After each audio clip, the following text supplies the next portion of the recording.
Hello students, this is Abhishek Karma and welcome to our channel विद्यास थलीवाले sir. So students, आज हम आपके लेकर आए हैं क्लास 8th एनसीईआरटी सीबीएसई का सिविक्स का third chapter why do we need parliament का फोर्थ वीडियो लेक्चर। जी हाँ, why do we need parliament के इस चैप्टर के हम 3 वीडियो लेक्चर्स ला चुके हैं, जिसमें हमने पार्लियामेंट के फंक्शंस की, पार्लियामेंट के कंसिस्टेंट की बात की है। और तो और हमें पार्लियामेंट की जरूरत क्यों है, हमने इसकी बात की है। हम पार्लियामेंट के फंक्शन के बारे में पढ़ रहे थे और इसके थर्ड वीडियो लेक्चर में हमने पहला फंक्शन यानी कि to select the national government की बात की थी, कैसे नेशनल गवर्नमेंट सिलेक्ट हुई थी, उसी को आज हम कंटिन्यू करेंगे। और दूसरा फंक्शन है पार्लियामेंट का to control, guide and inform the government, उसका भी स्टार्टिंग आज करने वाले हैं। तो आज का वीडियो बहुत ज्यादा अमेजिंग और इंटरेस्टिंग होने वाला है। वीडियो बहुत ही नॉलेजफुल है, वीडियो के अंत तक बने रहिए। इस वीडियो से आप बहुत सारा नॉलेज गेन कर सकते हैं। यहाँ से जो भी हम पढ़ाया जा रहा है इस चैप्टर के सारा का सारा आपके गवर्नमेंट एग्जाम्स, यूपीएससी की एग्जाम हो, रेलवे की एग्जाम हो, बैंकिंग की एग्जाम हो, किसी भी तरह गवर्नमेंट एग्जाम हो, जनरल नॉलेज की एग्जाम हो, उसमें पूछा जाता है अक्सर। बार बार पॉलिटिक्स से क्वेश्चंस आते ही हैं, तो बहुत ही ध्यान से इस वीडियो को देखिए, वीडियो के अंत तक बने रहिए। तो चलिए बिना किसी देरी के आज की इस अमेजिंग वीडियो को हम शुरू करते हैं।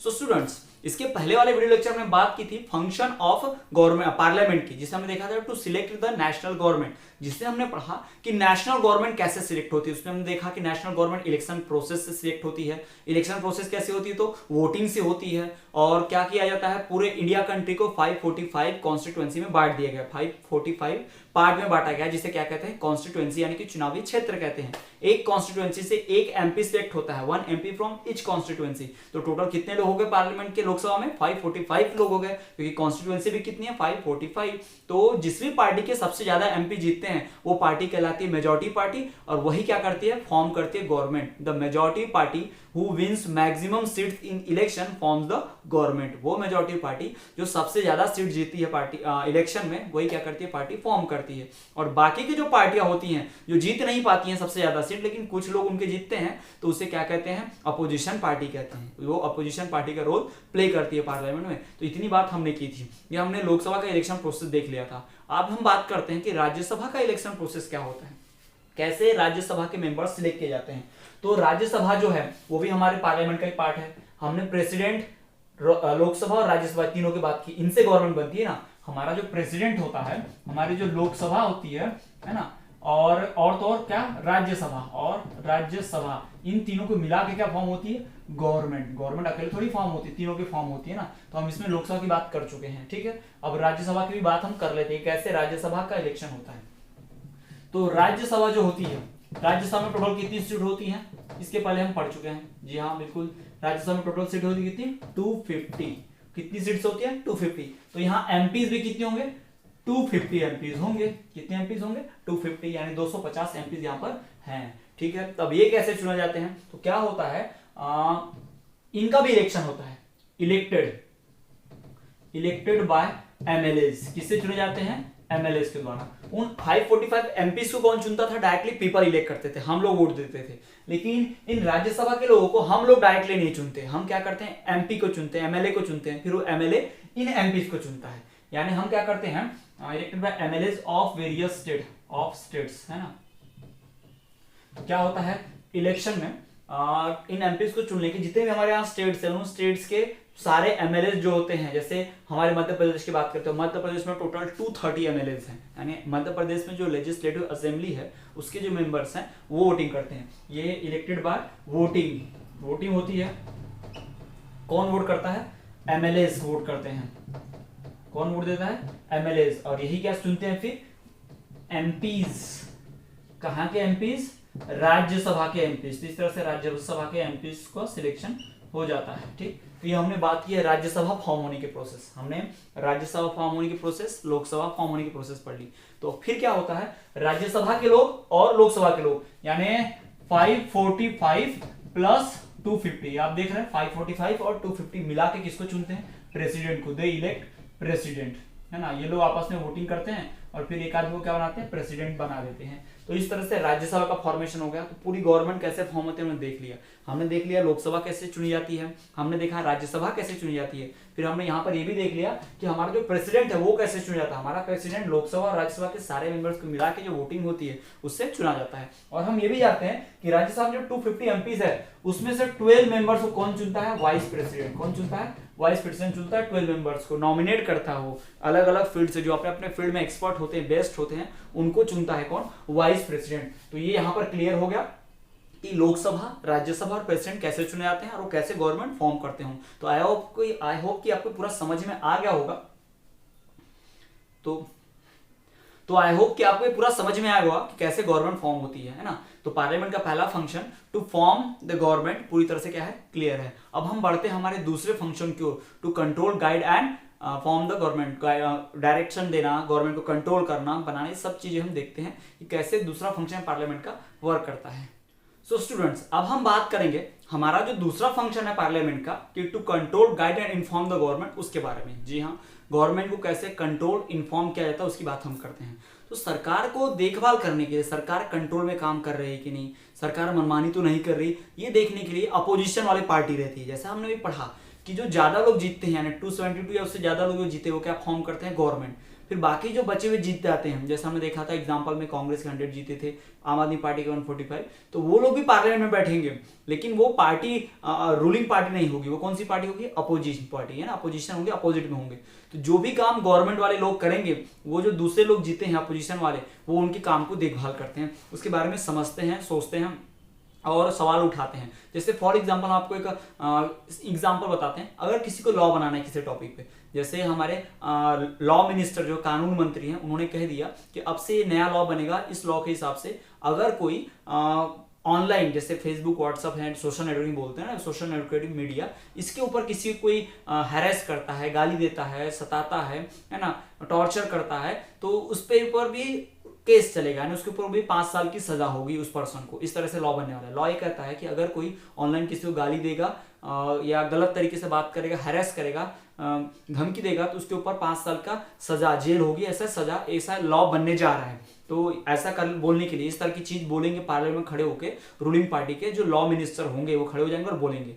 तो इस बात को सुनेंगे कौन लोग सुनेगा, जो अपोजिशन पार्टी वाले सारे सुनेंगे। रूलिंग पार्टी है, उनकी पार्टी तो है ही, तो सपोर्ट करने ही वाली है, और नहीं भी करेंगे तो भी इस बात को पहले सुनेंगे। तो अपोजिशन पार्टी वाले इस बात को पूरी तरह से सुन लेंगे कि क्या बोल रहे हैं। फिर अपोजिशन पार्टी वाले क्या करेंगे कि उसके ऊपर सवाल उठाएंगे। आपने लॉ बनाया है कि 5 साल 30 सजा होगी, और मान लीजिए किसी ने झूठ मूठ का बोल दिया कि गाली नहीं दिया, तो फिर आप कैसे करेंगे। यानी जो भी गलतियां होंगी उस लॉ में वो सबके सामने लाकर दिखाएंगे। फिर क्या होगा, उस गलती को सुधारा जाएगा, फिर से नया लॉ बनेगा, उसमें भी गलतियां ढूंढी जाएंगी। ऐसा कर करके क्या किया जाएगा, जब तक सारी गलतियां निकल नहीं जाती और सारे लोग उसके लिए रेडी रहते कि हाँ ये लॉ अच्छा है, अब इसके लिए हम मान जाते हैं। Opposition party plus ruling party दोनों जब एग्री हो जाती हैं कि हाँ चलिए ठीक है, लॉ ठीक है, तो फिर क्या किया जाता है, उस लॉ को दूसरे हाउस, राज्यसभा में भेजा जाता है, लोकसभा से। फिर राज्यसभा वाले भी इसी बात को डिस्कस करते हैं वगैरह वगैरह। फिर उसी तरह की प्रोसेस होती है। फिर वहां से पास होने के बाद बिल, उसको बिल बोलते हैं, जो भी ऐसा बनता है लॉ है ना। लॉ बनने से पहले जो डिस्कशन चलता है उसको बिल बोलते हैं। फिर जैसे बिल के ऊपर डिस्कशन हो गया तो लॉ बन जाता है। फिर प्रेसिडेंट के पास जाता है, प्रेसिडेंट पढ़ता है उसको, प्रेसिडेंट को लगता है सही, हाँ ठीक है अच्छा लॉ है, सिग्नेचर कर देता है। प्रेसिडेंट को अगर लगता है कि अच्छा लॉ नहीं है, सही लॉ नहीं है, तो उस बिल को वापस भेजता है, बोलता है कि जाओ इसमें चेंजेस करो, फिर हम इसको लॉ बनाएंगे। तो अगर लोगों को लगता है, राज्यसभा के लोगों को, लोकसभा के लोगों को कि प्रेसिडेंट की बात सही है तो सुन भी सकते हैं, नहीं है तो नहीं, वो फोर्स भी कर सके प्रेसिडेंट को, नहीं चुपचाप साइन कर दो लॉ के ऊपर, है ना। प्रेसिडेंट ने जैसे साइन कर दिया तो बिल क्या बन जाता है, लॉ बन जाता है, यानी हाँ ये लॉ बन गया। फिर कभी कभी अगर गलत लॉ रहा तो सुप्रीम कोर्ट इंटरफेयर करता है। सुप्रीम कोर्ट देखता है कि हाँ कुछ सच में कुछ गलत तो नहीं हुआ। यानी जब भी रूलिंग पार्टी वाले कोई लॉ बनाने जाएंगे तो उसका अपोज करने के लिए कौन बैठा है, अपोजिशन पार्टी बैठी है। यानी रूलिंग पार्टी कभी भी कोई गलत लॉ नहीं बना सकती। अगर बाई चांस बनाने की कोशिश भी करेगी तो उसे देखभाल करने के लिए, उन्हें रोकने के लिए, उनका अपोज करने के लिए कौन बैठा है, अपोजिशन पार्टी बैठी है। अपोजिशन पार्टी तुरंत रेडी रहेगी कि उन्हें रोकेगी कि वो कोई गलत लॉ ना बनाए, कोई आर्बिट्री लॉ, गलत लॉ नहीं बनाए, किसी का डिस्क्रिमिनेशन ना करे। तो इस तरह से गवर्नमेंट को कंट्रोल किया गया है, गवर्नमेंट को चेक भी किया जाता है ना, to control, guide and reform the government. अगर लॉ बनाना है बिना पार्लियामेंट में किसी को बताए, अपने घर पर ही पार्लियामेंट, हमारे जो लॉ मिनिस्टर ने बोल दिया कि ऐसा लॉ है, किसी को बताया भी नहीं, तो किसी के बोलने से लॉ नहीं बनेगा, सबको इन्फॉर्म भी करना पड़ेगा। पूरे पार्लियामेंट में खड़े होकर देखेंगे आप, लोकसभा में बिल पढ़ा जाता है कि ऐसा ऐसा लॉ है, ऐसा ऐसा करने वाले हम, ऐसा बोलते हैं माइक पे, बाकी लोग सुनते हैं उसको, यानी सबको इन्फॉर्म करना भी जरूरी है। फिर गाइड भी करते हैं। गाइड कैसे करते हैं? अपोजिशन वाले गाइड करते हैं, बोलते हैं कि आपने लॉ बनाया ठीक है लेकिन लॉ में गलती है, उसको सुधारो पहले, तो ये गाइड भी हो गया, है ना। कोई गलत काम ना करे, गलत लॉ बनना नहीं चाहिए, बनेगा तो सब अपोज करेंगे, तो कंट्रोल भी कर लिया। यानी इस तरह से पार्लियामेंट का फंक्शन दूसरा वाला control, guide and inform the government work करता है। अब चलिए इसी को हम डिटेल में पढ़ते हैं, थोड़ा समझते हैं कि कैसे सेकंड फंक्शन जो है control, guide and inform the government work करता है। तो देखिए सबसे पहली बात कि पार्लियामेंट में क्या होता है, एक प्रोविजन है क्वेश्चन आवर का। क्वेश्चन आवर जिसे प्रश्नकाल कहा जाता है, हिंदी में क्या कहा जाता है? प्रश्नकाल। यानी जब भी पार्लियामेंट की मीटिंग बैठती है सुबह 10 या 11 बजे से, 11 बजे से लगती है आमतौर पे शाम के 4-5 बजे तक, ठीक है। तो जो 11 बजे से शाम के 4-5 तक मीटिंग होती है, उस मीटिंग में शुरुआत के 2 आवर्स या 1 आवर को फिक्स कर दिया जाता है कि यहाँ कोई डिस्कशन नहीं होगा, सिर्फ क्वेश्चन आवर। यानी जो भी लॉ बन रहे हैं, अपोजिशन वाले गवर्नमेंट से सवाल पूछेंगे, तो अपोजिशन पार्टी के लीडर्स खड़े होते हैं, बोलते हैं हमारे लॉ मिनिस्टर से मेरा सवाल है कि लॉ मिनिस्टर ने अभी तक ये काम क्यों नहीं किया। फिर ट्रांसपोर्ट मिनिस्टर से कोई सवाल पूछेगा, हमारा ट्रांसपोर्ट मिनिस्टर से सवाल है कि उन्होंने अभी तक रोड क्यों नहीं बनवाया, है ना। तो इस तरह के क्वेश्चंस पूछे जाते हैं बार बार। किससे? अपोजिशन पार्टी सवाल पूछती है रिलेटेड मिनिस्टर से। जैसे एजुकेशन वाला है, तो अभी मान लीजिए कोरोना वायरस का टाइम चल रहा है, अगर पार्लियामेंट की मीटिंग अभी होती तो पार्लियामेंट में कोई एक पर्सन खड़ा होता, बोलता कि हमारे एजुकेशन मिनिस्टर क्या कर रहे हैं, बच्चों के एग्जाम कैसे होंगे, क्या प्लान बनाया हमारे एजुकेशन मिनिस्टर ने, सबको बताएं। अभी तक कोई प्लान बनाया कि नहीं बनाया, बच्चों का रिजल्ट कब आएगा कब नहीं आएगा, है ना। इस तरह की चीजें क्वेश्चन पूछी जाती है, सिर्फ क्वेश्चन पूछे जाएंगे। फिर 2 आवर सारे क्वेश्चन एक साथ पूछ लिए जाएंगे। उसके बाद फिर होगा आंसर आवर, होता है उसको आंसर आवर बोलते हैं। उससे एक्चुअली आंसर आवर तो नहीं होता है वो ऑफिशियली, बट उसमें क्वेश्चन आवर खत्म होने के बाद उसका जवाब देने का प्रोसेस शुरू होता है। तो जो जिस मिनिस्टर से सवाल पूछा गया वो अपने रिलेटेड वाला मिनिस्टर, जैसे लॉ मिनिस्टर कानून से संबंधित तक लॉ मिनिस्टर बोलेगा, एजुकेशन से रिलेटेड सवाल पूछा गया था तो एजुकेशन मिनिस्टर खड़े होंगे, वो बताएंगे कि हाँ हमने ऐसा ऐसा कर लिया है, हमने एग्जाम लेने की तैयारी कर दी है, इतने बजे इतना टाइम पे ऐसा ऐसा हो जाएगा, इतने महीनों में इतने दिनों में ये वर्क हो रहा है या इतने में हो जाएगा। तो सामने वाले क्या करते हैं, उस जवाब को सुनते हैं। अगर वो जवाब उनको सही लगता है तो चुप हो जाते हैं। बाद में अगर उनको जवाब में कुछ और डाउट है तो अगले दिन या बाद में जब उनका चांस फिर से आता है तो फिर खड़े होते हैं, फिर क्वेश्चन पूछते हैं कि आपने ऐसा ऐसा बोला था लेकिन उसमें तो ऐसा भी है। तो इस तरह का क्वेश्चन आवर, इस तरह का क्या कह सकते हैं, वाद विवाद, जो झगड़ा है, डिस्कशन चलते रहता है। झगड़ा मतलब मारपीट नहीं, वर्बल होता है, सिर्फ बोलचाल में होता है झगड़ा, है ना। वो कुछ और बोलते हैं, कुछ और बोलते हैं, तो इस तरह डिस्कशन चलता है क्वेश्चन आवर में। दूसरा, MPs of opposition parties ask question to ruling party. क्या होता है, अपोजिशन पार्टी के जो नेता होते हैं वो रूलिंग पार्टी के जो नेता होते हैं उनको सवाल पूछते हैं, है ना। Opposition, MPs of opposition parties ask question to ruling party. Opposition party के नेता क्या करते हैं, रूलिंग पार्टी सवाल पूछते हैं। यानी हार, जो उनकी पार्टी ज्यादा नहीं जीती, कम ही लोग जीते इनके पार्टी के, वो लोग अपोजिशन है, वो लोग सवाल पूछेंगे किससे, उस पार्टी से जो गवर्नमेंट बनाई है, यानी रूलिंग पार्टी, मेजोरिटी पार्टी, इसके ज्यादा लोग जीते हैं। ठीक। तीसरा, they got information of various policies and programmes of government. इस बात से क्या होता है, उनको जिन बातों के बारे में पता नहीं होता है कि गवर्नमेंट क्या प्लान कर रही है क्या नहीं, इसके बारे में उन्हें इन्फॉर्मेशन मिल जाती है। गवर्नमेंट की पॉलिसीज और प्रोग्राम्स के बारे में, गवर्नमेंट की क्या योजनाएं हैं, गवर्नमेंट के कौन से रूल्स हैं, इसके बारे में जानकारी मिल जाती है अपोजिशन वालों को भी। साथ ही साथ टीवी पे लाइव टेलीकास्ट होता है, पूरा देश भी इसको देख लेता है, न्यूज़पेपर पे भी छपता है, न्यूज चैनल्स में भी आता है सारा डिस्कशन। और तो और वहाँ पे जो भी चीज होता है सब कुछ रिकॉर्ड में रखा जाता है, सब कुछ लिखित और साथ ही साथ कैमरा वीडियो रिकॉर्डिंग सब होते रहता है ना। तो उसके बाद generally drawbacks of government are highlighted and checked. Generally अक्सर क्या करते हैं अपोजिशन पार्टी वाले, तो अपोज करते हैं ना, दुश्मन जैसे हैं, तो क्या करेंगे, कभी भी गवर्नमेंट की तारीफ नहीं करेंगे। क्या करेंगे, हमेशा गवर्नमेंट के हर काम में गलती ढूंढेंगे, ड्रॉबैक ढूंढेंगे, चेक करेंगे कि वो सही गलत क्या कर रहे हैं ना, तो उनकी गलती ढूंढने की कोशिश करेंगे। इससे क्या होता है, गवर्नमेंट की जो भी गलती होने की गुंजाइश होती है, किसी भी लॉ बनाने में थोड़ी सी गलती है, उस गलती को दूर कर देंगे फटाफट, है ना। और 10 MPs have control on government as representative of people. तो इस तरह से MP लोग क्या करते हैं, गवर्नमेंट के ऊपर कंट्रोल रखते हैं। गवर्नमेंट कोई भी गलत लॉ बनाएगी तो उसको फट से क्या किया जाएगा, उसको सुधार दिया जाएगा। जैसे हम आपको एग्जांपल देते हैं, फॉर एग्जांपल 3 तलाक बैन हुआ था। यानी क्या होता था इस्लामिक में, यानी जो मुस्लिम धर्म है उसमें क्या होता था, ओरली कुछ लोग क्या करते थे, ओरल तलाक तलाक तलाक ऐसा 3 बार बोलकर अपने वाइफ को तलाक देते, डिवोर्स दे देते थे, तो उन्हें उनके घर से निकाल दिया जाता था उन वाइफ्स को। तो इस तरह का गलत प्रोसेस ना हो, गवर्नमेंट ने लॉ लाया कि 3 तलाक क्या है, बैन है। अगर कोई ऐसा करेगा तो उसे 5 साल की जेल होगी, 7 साल की जेल होगी, ऐसा गवर्नमेंट ने रखा, ऐसा लॉ पढ़ दिया। फिर अपोजिशन वालों ने सवाल उठा दिया कि आपने 7 साल जेल की बात कर दी, तो आदमी अगर उसका हस्बैंड जेल में चला जाएगा और तलाक नहीं होगा तो बाकी के 10 साल या 7 साल वो औरत को खाना कहाँ से मिलेगा, वो कमा के खाएगी कैसे, उसके पास पैसा आएगा। तो गवर्नमेंट से गलती हो गई थी, गवर्नमेंट ने ये उस लॉ में नहीं रखा था कि उसके बाद क्या होगा, है ना।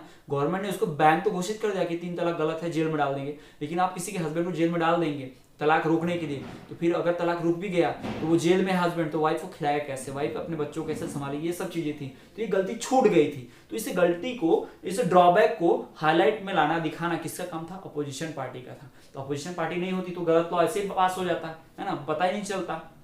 यानी गलत काम रोकने के चक्कर में कुछ और गलत काम हो जाता था गवर्नमेंट से। तो गवर्नमेंट गलती ना करे, गवर्नमेंट के ड्रॉबैक्स ना हो, गवर्नमेंट की गलतियां सबको दिखाई दे, किसी भी लॉ में जो गलती हो रही है उसको दूर करने की कोशिश की जाती है। किसकी वजह से, पार्लियामेंट में डिस्कशन की वजह से, अपोजिशन पार्टी की वजह से और रूलिंग पार्टी की वजह से।